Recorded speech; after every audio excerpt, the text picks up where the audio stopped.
And thousands of protesters outside the Democratic National Convention in Chicago are voicing their opposition to the war in Gaza. The Chicago area has one of the largest Palestinian communities in the U.S., and buses are bringing activists from all over the country there.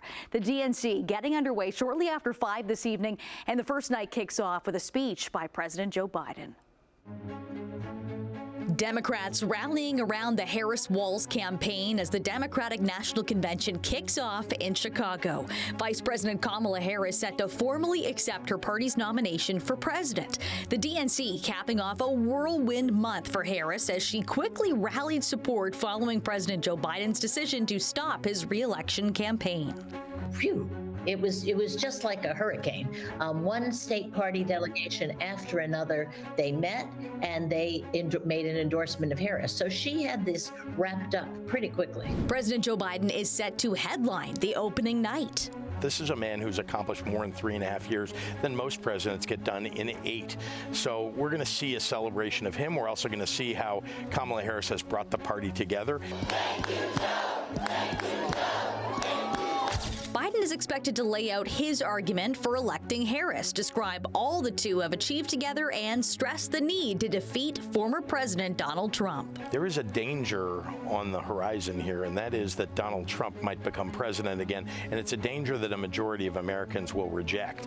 But they need to know that who they're voting for is somebody that they can be excited and electrified by. But some of the delegates say they will remain uncommitted until they see a strong commitment on a ceasefire in Gaza.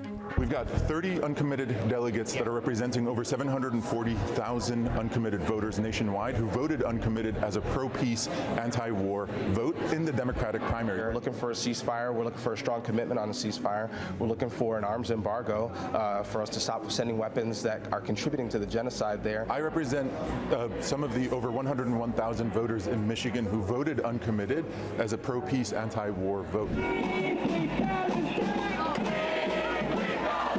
There are also thousands of demonstrators outside the convention for the pro-Palestinian cause. It's a bitter shame that we consider ourselves the nation of freedom of the world and the liberators of the world when we're the ones supporting this genocide. It's so sad. Our tax dollars are being used to kill children, women, elderly, men, innocent civilians, 2 million displaced people, millions of destroyed homes. Enough is enough. Harris with this statement yesterday on a ceasefire. But I will tell you that these conversations are ongoing and we are not giving up. And we are going to continue to work very hard on this.